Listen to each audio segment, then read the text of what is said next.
Hello बच्चों, कैसे हो आप सब। आपके अपने चैनल परीक्षा की तैयारी में आप सबका स्वागत है। आज हम इतिहास के पन्नों को पलटकर 4500 साल पीछे जाएंगे। इतिहास सिर्फ पत्थरों या औजारों की कहानी नहीं है, बल्कि यह इंसान के जीने के तरीके की बदलने की कहानी है। बच्चों, क्या तुम्हें पता है कि बहुत पहले इंसान कैसे रहते थे? क्या वे हमारे जैसे घरों में रहते थे? नहीं। जैसा कि हमें पता है कि आदि मानव पहले के इंसान जो थे वो आदि मानव थे, तो आदि मानव घरों में नहीं रहते थे। पहले वो आदि मानव पहले घूमता रहता था, फल तोड़ के खाता, शिकार करके खाता, बस अपनी जिंदगी कैसे भी जी रहा था।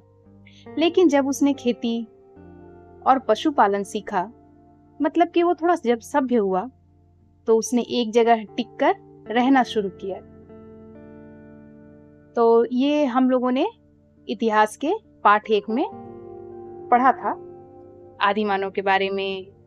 फिर से आदि मानव ने कैसे कैसे अपने जीवन को बदला। तो जब उन्होंने खेती सीखी और पशुपालन सीखा, उनमें थोड़ी सभ्यता आई, तो उन्होंने एक जगह टिककर रहना शुरू किया। जब लोग साथ रहने लगे तो आपस में झगड़े भी होने लगे। जहाँ ज्यादा लोग रहते हैं, जहाँ एक साथ मिलकर बहुत सारे लोग रहते हैं, किसी न किसी बात पे तर्क वितर्क होते रहता है, फिर वो धीरे धीरे झगड़ा होने लगता है। ज्यादातर ये बच्चों में होता है ना। जब आपके भाई या बहन, छोटे भाई या बहन या बड़े भैया दीदी घर में नहीं रहते हैं तो तुम्हें उनकी याद आती है। लेकिन जैसे ही वो आए बाहर से, तो किसी न किसी बात पे झगड़ा हो जाता है ना। तो फिर कौन सुलझाता है उसे? मम्मी पापा या घर के बड़े सुलझाते हैं। तो वैसे ही जब आदि मानव सभ्य हो गए, या जब उन लोग साथ रहने लगे, तो आपस में झगड़े भी होने लगे। कई तरह के विवाद होने लगे। झगड़े मतलब मारपीट ही नहीं होता है, कई तरह के विवाद ही होने लगे। जैसे ये मेरा है, ये तेरा है, ऐसे होता है ना। तुम भाई बहन के बीच भी होता है, ये मेरा खिलौना है, तो ये मेरा कलर है, तो ये मेरा सामान है। ठीक है। तो उस झगड़े को सुलझाने के लिए नियमों और शासन की शुरुआत हुई। तो इस तरह से क्या हुआ कि आदिमानव धीरे धीरे सभ्य होता गया। उसने अपने जीने का तरीका बदला, अपने जीवन में अनुशासन लाया। ठीक है। फिर वो क्या हुआ, इंसान ने लिखना, पढ़ना, शहर बनाना और धातु का प्रयोग भी सीख लिया। तो वह क्या कहलाया? सभ्य कहलाया। तो बहुत पुराने समय में इंसान जंगलों में घूमते थे, वे भोजन ढूंढते थे और एक जगह नहीं रहते थे। लेकिन जब वो सभ्य हुआ, तो धीरे धीरे अपने लिए घर बनाने लगा, अपने लिए घर क्या, रहने की व्यवस्था करने लगा। फिर भोजन को जो है पका के खाने लगा, क्योंकि उसने आग की खोज कर ली थी, है ना। जो उनके हथियार थे पत्थर के होते थे, फिर धीरे धीरे वो क्या हुए, धातुओं के बनने लगे। तो इस तरह आदिमानव धीरे धीरे विकास करता रहा। तो ये सारी बातें हम लोगों ने पार्ट 1 और पार्ट 2 में पढ़ लिया है। तो और एक बात, क्या आप जानते हैं कि जब दुनिया के बाकी हिस्सों में लोग जंगल में रहते थे, तब हमारे भारत में आलीशान शहर बन चुके थे। तो हम चलते हैं, आगे बढ़ते हैं और जानते हैं कि वो आलीशान शहर कहाँ बने थे, कब बने थे। तो आज हम पढ़ेंगे कक्षा 6 की इतिहास का तीसरा पाठ, जिसका नाम है भारतीय उपमहादेश के प्राचीन इतिहास की धारा। ठीक है।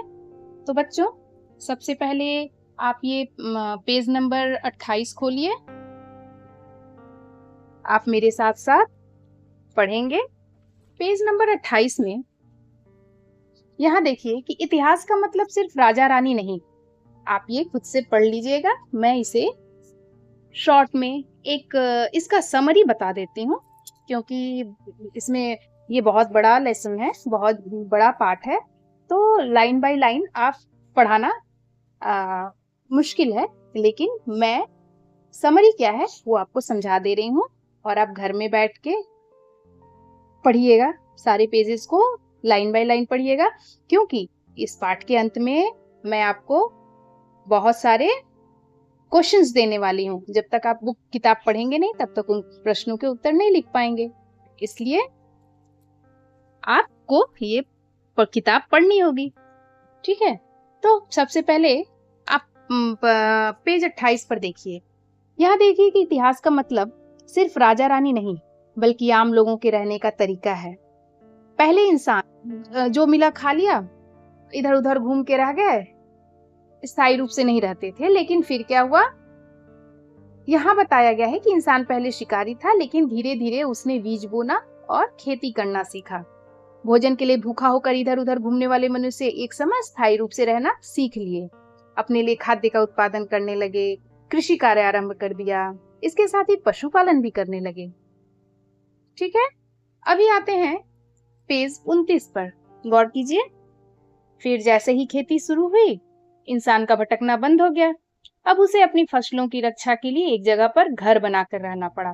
पहले तो हम लोगों ने जैसा पढ़ा कि आदि मानव इधर उधर घूम के रहता था, तो उसे घर की जरूरत नहीं रहती थी। आज यहाँ खा लिया, आज इस पेड़ का फल खत्म हो गया, उसे तो खेती करना आता नहीं था, वो उसी के भरोसे रहता था, शिकार करके पशुओं का मांस, कच्चा मांस खाता था। जब आग जलाना सीखा तो वो उन्हें पकाकर खाने लगा।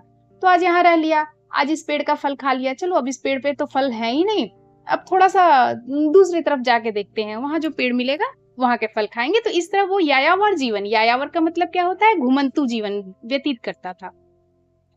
तो जब खेती करना शुरू कर दिया तो उसे लगा कि ये हमारे लिए एनफ है, ये हमारे लिए बहुत है, अब हम खेती करके खा सकते हैं, ये अनाज होता है। वो धीरे धीरे सीख गया कि हाँ ये अनाज है, इससे ये गेहूं है तो इससे रोटी बनेगा, ये चावल है तो इससे हम भात बना के खाएंगे। तो इस तरह वो कई तरह के फसल उगाना सीख गया और उससे क्या हुआ, उसका भटकना बंद हो गया। और जब वो खेती करने लगा तो खेती करने के लिए तो जब वो अनाज उगा रहा है तो उसकी तो देखभाल करनी होगी। तो उसकी देखभाल वो इधर उधर घूम के कर नहीं सकता। तो उसकी देखभाल करने के लिए उसे क्या हुआ, अपने फसलों की रक्षा के लिए एक जगह घर बनाकर रहना पड़ा। यहीं से दुनिया के पहले गांव और फिर शहर बनने की शुरुआत हुई। यहीं से हमारी सभ्यता की नींव पड़ी। ठीक है, सभ्यता की नींव पड़ी मतलब इंसान धीरे धीरे सभ्य होने लगा। फिर से सभ्य होने लगा मतलब कि वो नियम कानून में रहने लगा। ठीक है, तो धीरे धीरे सभ्य मनुष्य में विभिन्न वस्तुओं की मांग बढ़ी। और उस समय क्या होता था, पहले वस्तु को देकर मतलब वस्तुओं के बदले वस्तु लेने की प्रथा शुरू हुई। अभी भी बहुत सारे गांव हैं।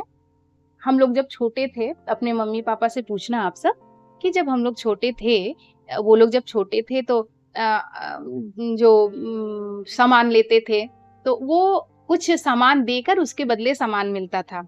अभी भी बहुत गांव में है, लेकिन शहरों में ऐसा शायद ही देखने को मिले कि आप सामान देके उसके बदले कोई और सामान ले लें।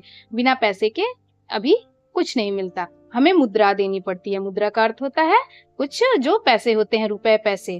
ठीक है, और जिसके कारण क्या हुआ, इसके बाद उस काल में मुद्रा भी आ गई। मतलब कुछ उन लोगों ने सिक्के, पैसे, रुपए कुछ उन लोगों ने आविष्कार किया जिससे वस्तुओं का खरीद बिक्री भी सहज हो गया। ठीक है, एक समय जब मनुष्य लिखना पढ़ना सीखा तो उसकी जरूरत के लिए वर्ण अथवा लिपि आया, मतलब अक्षर या लिखावट आए। और यहीं से क्या हुआ, हमारी सभ्यता की नींव पड़ी। अब आते हैं पेज नंबर 30 पे। तो यहाँ आप देखिए साइड में दिया हुआ है याद रखो। तो याद रखो में क्या याद रखना है, नवीन पत्थर युग के अंत में चक्के का प्रयोग शुरू हुआ।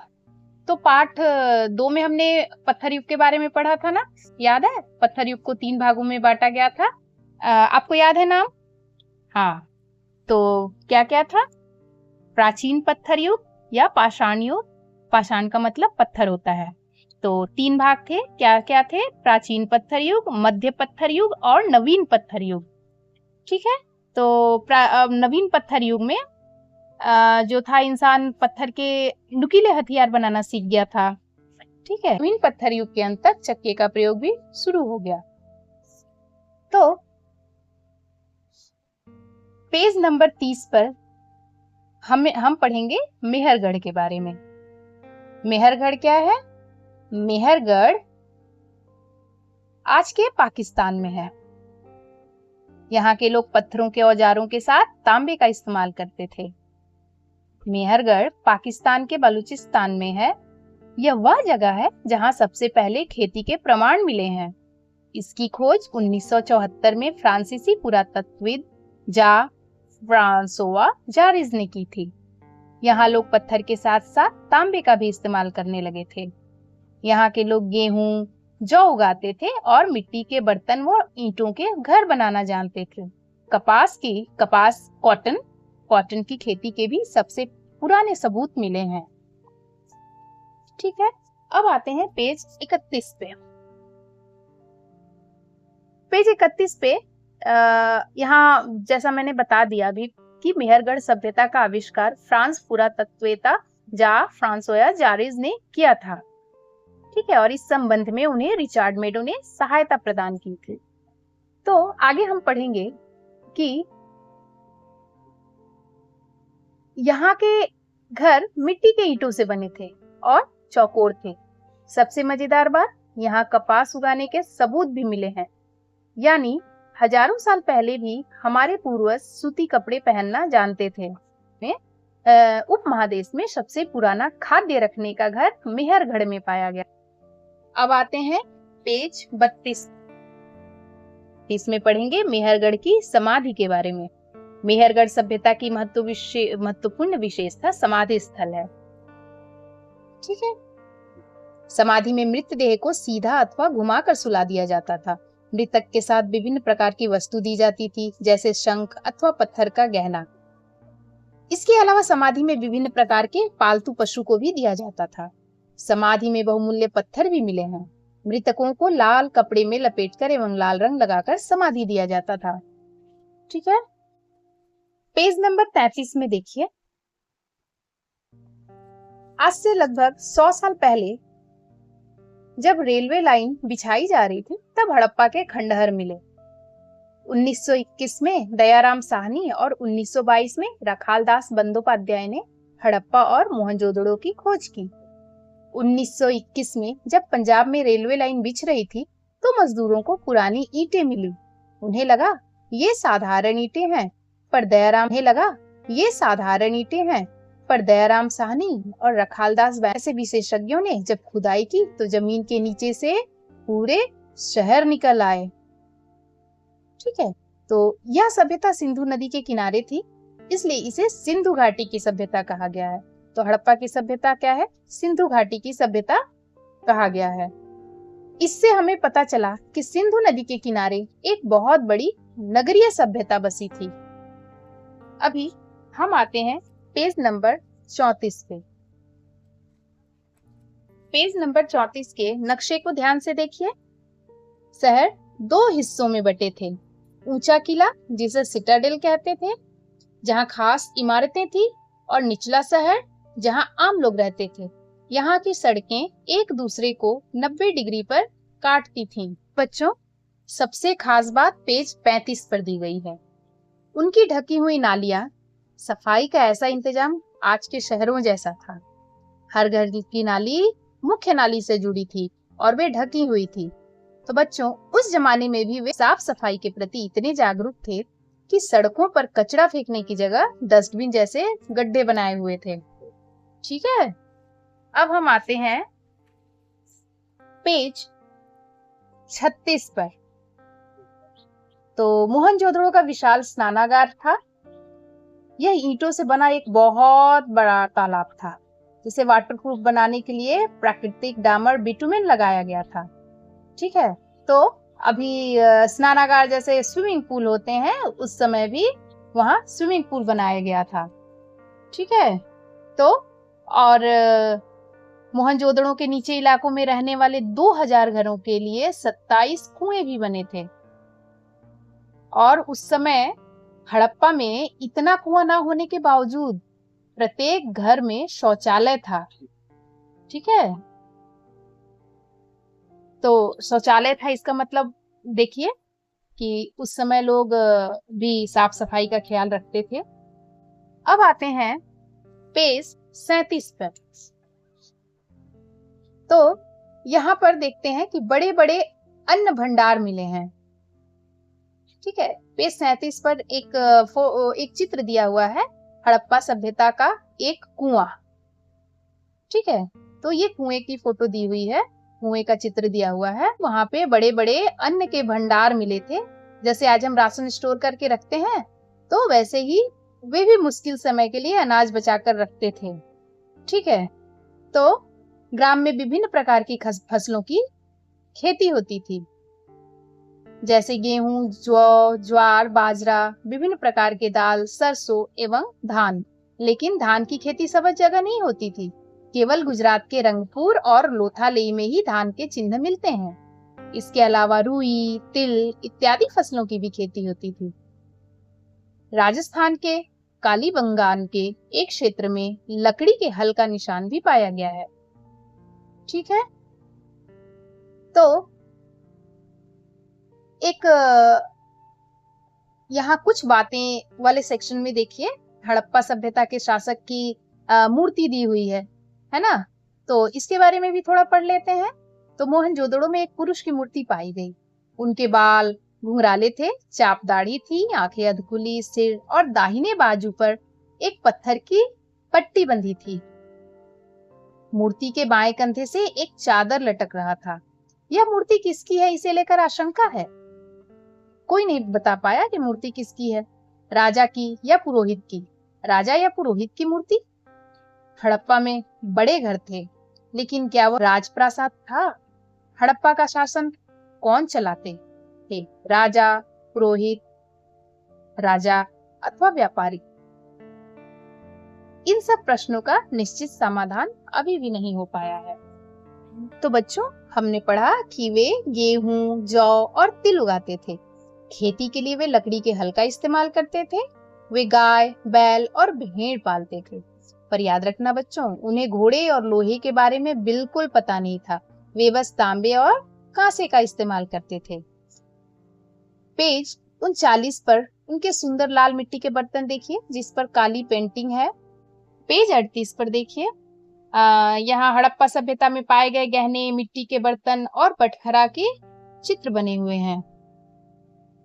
ठीक है, फिर पेज 39 पे देखिए, हड़प्पा सभ्यता में पाई गई एक ब्रॉन्ज की नारी मूर्ति है। ठीक है, सोचिए 4000 साल पहले उन्होंने धातु को पिघलाकर इतनी सुंदर मूर्ति कैसे बनाई होगी। वे कीमती पत्थरों से मालाएं और गहने भी बनाते थे। फिर यहाँ पर देखिए, चौकोर पत्थर की मोहरें, एक सीलमोहर का चित्र दिया हुआ है। हड़प्पा सभ्यता के सीलमोहर का चित्र है ये। इन पर जानवरों के चित्र और एक अजीब सी लिखावट है। यह उनकी लिपि है। इसे चित्राक्षर लिपि कहते हैं। इसे आज तक कोई वैज्ञानिक पढ़ नहीं पाया। यहाँ पशुपति शिव की मुहर भी मिली है, जो उनके धार्मिक विश्वास को दिखाती है। अभी हम अगले पेज पर आते हैं, पेज नंबर 40। पेज नंबर 40 पर हम गुजरात के लोथल के बारे में पढ़ेंगे। यह दुनिया का पहला बंदरगाह मिला है। यहाँ से नावें समुद्र के रास्ते मेसोपोटामिया, जो आज का इराक है, तक व्यापार करने जाती थी। हड़प्पा के व्यापारी पूरी दुनिया में मशहूर थे। ठीक है, तो आप यहाँ कुछ बातें जो दी गई हैं, तो बंदरगाह, लोथस बंदरगाह के बारे में पढ़ लीजिएगा। ठीक है, अब हम आते हैं पेज 41 पे, जहाँ पे हड़प्पा के धर्म के बारे में भी थोड़ी बात कही गई है। ठीक है, तो इसमें कही गई है कि पुरातत्वों को हड़प्पा के विभिन्न केंद्रों में असंख्य नारी मूर्ति मिली। उससे यह अनुमान लगाया गया कि इन मूर्तियों की पूजा होती थी। अर्थात हम कह सकते हैं कि हड़प्पा सभ्यता में मातृ पूजन का प्रचलन था। जो हमें मूर्तियां मिली उसके आधार पे कह सकते हैं, ऐसा प्रतीत होता है। मोहनजोदड़ो में एक सीलमोहर पाया गया, जिसमें एक योगी की मूर्ति दिखाई गई है। हम योगी किसे कहते हैं? शिव को। यह योगी योगासन की भूमिका में बैठा हुआ है। उसके चारों तरफ गेंडा, बाघ, हाथी इत्यादि कुछ जंगली प्राणी भी थे। एक समय इसी मूर्ति को पशुपति शिव आदि रूप माना जाता था, लेकिन पशु शब्द से पालतू पशु समझा जाता था। लेकिन उस मूर्ति के चारों तरफ सभी जंगली पशु ही देखा गया, इसलिए उस मूर्ति को पशुपति शिव का आदि रूप मानना उचित नहीं है। हड़प्पा के लोग विभिन्न जीव जंतु पेड़ पौधों की भी पूजा करते थे। एक सींग वाला काल्पनिक पशु मूर्ति की पूजा सबसे ज्यादा होती थी। तो अब हम आ जाते हैं इस पाठ के आखिरी चरण पे। तो आखिरी चरण पे हम क्या देख रहे हैं कि लगभग 3900 साल पहले ये शहर अचानक खाली होने लगा। शायद भीषण बाढ़ आई होगी, या नदियां सूख गईं, या जंगलों की कटाई से पर्यावरण बदल गया। वजह जो भी हो, पर इन शहरों ने हमें रहने का सलीका सिखाया। आज के हमारे आधुनिक शहर भी कहीं न कहीं हड़प्पा की ही देन है। तो बच्चों, आज हमने महान इतिहास को जिया है। उम्मीद है आपको मजा आया होगा। तो अभी मैं ये कहना चाहती हूँ कि पार्ट 3 के एक एक पेज को आप अच्छे से पढ़ें और इसमें जो भी बातें आपको इम्पोर्टेंट लगे उसे मार्क करें, क्योंकि अगली वीडियो में मैं इस पार्ट से जुड़ी हुई बहुत सारे प्रश्न दूंगी आपको, और आप उन प्रश्नों के उत्तर इसी पार्ट से ढूंढ के लिखेंगे। तब तक के लिए आप पढ़ते रहिए और इस वीडियो को अपने दोस्तों को भी शेयर कीजिएगा, वीडियो को लाइक कीजिएगा, कमेंट कीजिएगा।